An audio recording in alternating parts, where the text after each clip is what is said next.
为了健康，你早餐选择了全麦面包，午餐用健康的植物油炒菜，下午喝杯优格帮助消化，晚餐后奖励自己一块高品质的黑巧克力。听起来这是非常标准的健康选择。但如果我告诉你，这些你深信不疑的健康食物，正是造成你长期过敏、大脑迷雾、体重失控与慢性发炎的根本原因，它们的毒性与成瘾性，甚至可能超越你所担心的农药与食品添加剂。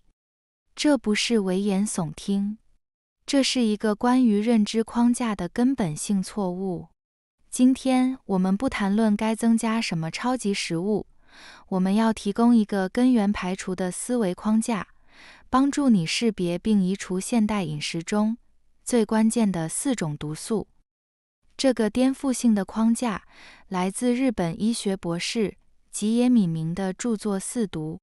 吉野医生不是一位普通的医师，他是拥有牙科、牙周病双专科的医学博士，同时也是传承11代的针灸汉方医家。他在银座开设的诊所，每天都在处理大量被现代医学判定为原因不明或难以根治的病患。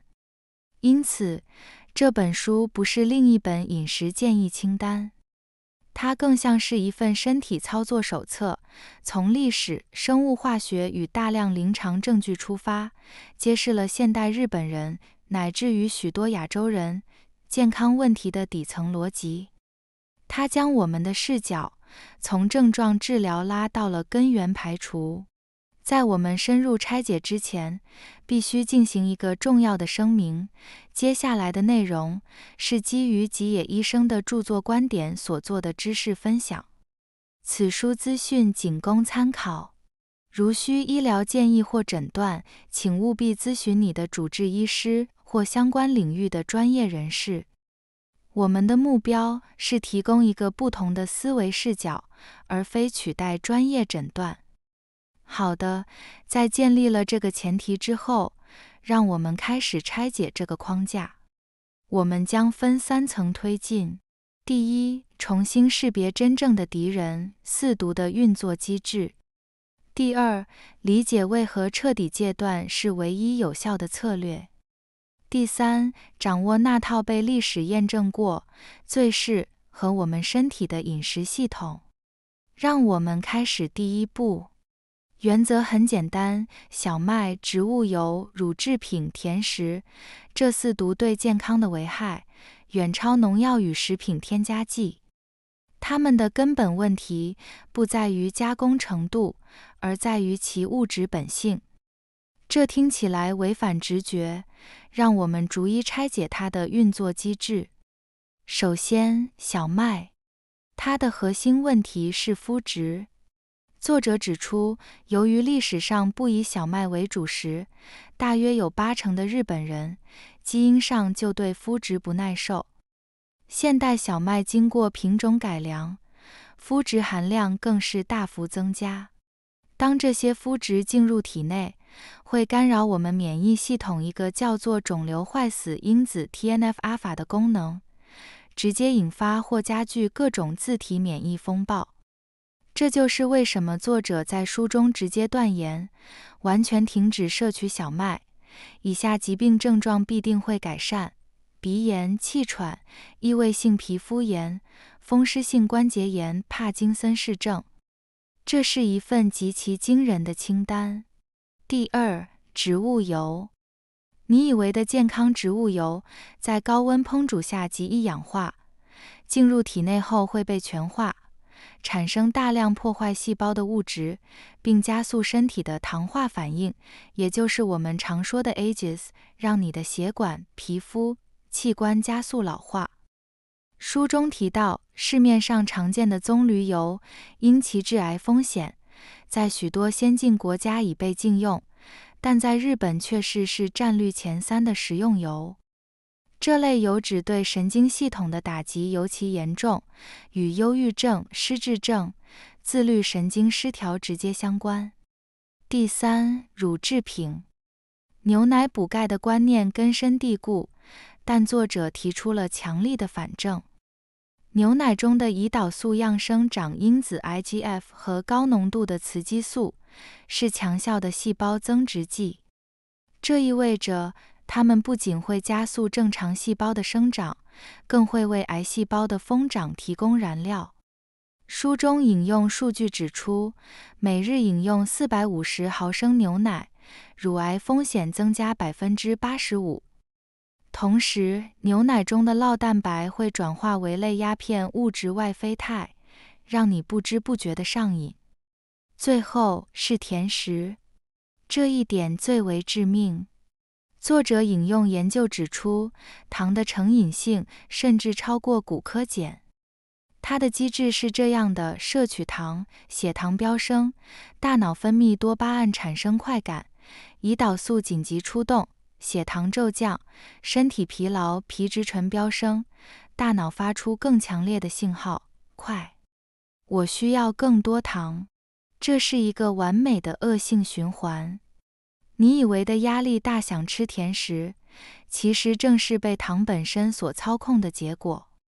所以，第一个策略性的行动，不是去寻找什么神奇的保健品，而是进行威胁评估。请你理解，这4类食物就是你健康版图上的一级威胁。在解决它们之前，讨论农药或添加剂，就像在处理一级火灾时，却去担心墙角的灰尘。必须优先且彻底地将它们从你的饮食中移除。听到这里，你可能会想，好吧，那我就少吃一点，偶尔放纵一次总可以吧？这正是最多人失败的地方。作者提出了一个绝对的原则：对于4毒，任何少量摄取或作弊日的观念，都会让你前功尽弃，并且强化成瘾。必须采取完全断绝。为什么这么极端？让我们来看看背后的机制。这4种食物，尤其是小麦、乳制品和糖，都能直接刺激大脑的奖励中枢，释放多巴胺。这种快感来得快，去得也快，通常在15分钟内就会消退。而一旦消退，大脑就会产生强烈的补偿渴望。如果你采取逐渐减量的策略，你其实是在用少量多次的方式，不断去触发这个奖励回路。每一次的浅尝，都是在对你的大脑说：嘿，记得这个快感吗？它很棒，下次再来。这非但不能戒除，反而是在进行成瘾强化训练。这就像试图戒掉一个坏习惯，你不能偶尔为之。你必须创造一个全新的，不包含这个习惯的环境。作者强调，身体需要大约3个月的时间，才能在生理和心理上真正摆脱这种依赖。很多实践者分享，在彻底断绝的初期，他们确实会经历强烈的戒断症状。但只要撑过去，他们会惊讶地发现，自己对那些食物的渴望竟然自然消失了。这不是靠意志力去忍耐，而是身体和大脑的设定被重置了。所以，这里的策略非常反直觉，但极其关键，你必须进行一次环境清理。第一，彻底清空，把你厨房里所有含4毒的食品、酱料、零食全部清除，眼不见，心不烦。第二，系统性自吹，最大程度地在家自己烹饪。外食时，你永远无法确定里面隐藏了多少植物油和糖。这不是要求你成为大厨，而是要求你夺回对入口之物的完全控制权。这不是一个关于意志力的挑战，这是一个关于系统设计的策略。那么，排除了4毒之后，我们该吃什么？答案既简单又深刻。原则是回归最适合你基因与体质的饮食模式，传统的和食日本料理。它的底层机制在于历史适应性。日本人的肠道菌群和消化系统，经过数千年的演化，是围绕着米饭这个核心建立起来的。我们的身体天生就懂得如何高效地处理米饭、鱼类、海藻和发酵食品。而小麦、牛奶这些战后才被大规模引进的食物，对我们的身体来说，就像是一个不兼容的外来操作系统，频繁引发系统崩溃。传统和食的构成就是一个完美的健康系统。主食以玄米或白米饭为能量核心，占总热量的1/2以上。一汁三菜，一碗富含发酵精华的味噌汤，搭配以鱼类为主的主菜，以及2种使用当季蔬菜、海藻的副菜。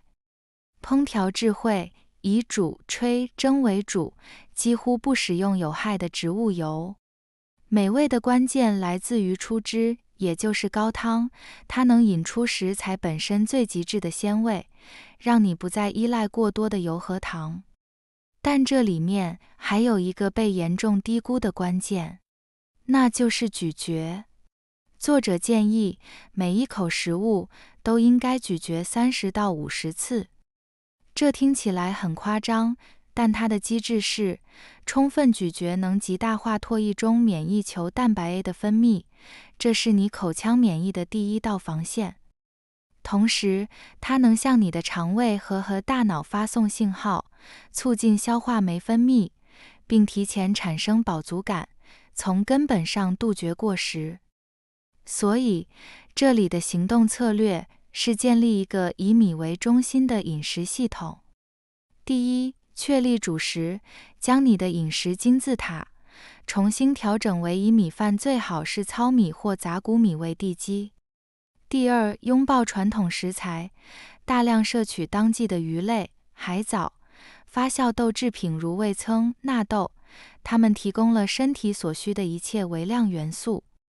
第三，练习慢食，把吃饭当作一种正念练习，专注于每一次咀嚼，感受食物最原始的味道。正如作者所说，持续摄取无4毒的日本料理，会自然而然地产生对食材生命的感谢之心。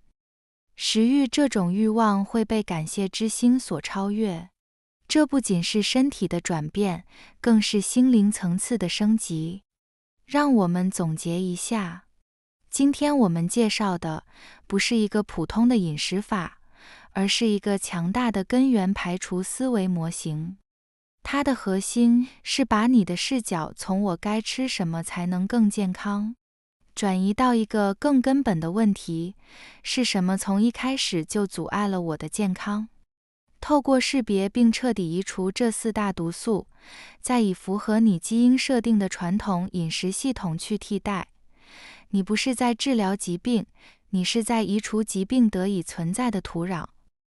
对我个人而言，这个框架最大的启示是，健康的路径有时候不在于加法，而在于精准的减法。它让我重新审视了许多被商业社会包装为健康的食物，回归到更本质的判断标准。现在，我想给你一个制式挑战，请你打开你的冰箱或食品柜，或者回想你过去24小时的饮食，诚实地审视一下这4毒：小麦、植物油、乳制品、甜食，以多少种隐藏的形式，例如酱料、汤底、加工食品存在其中。把你审计后的发现，用分析性的语言分享在下方的留言区，你会惊讶于它们的无所不在。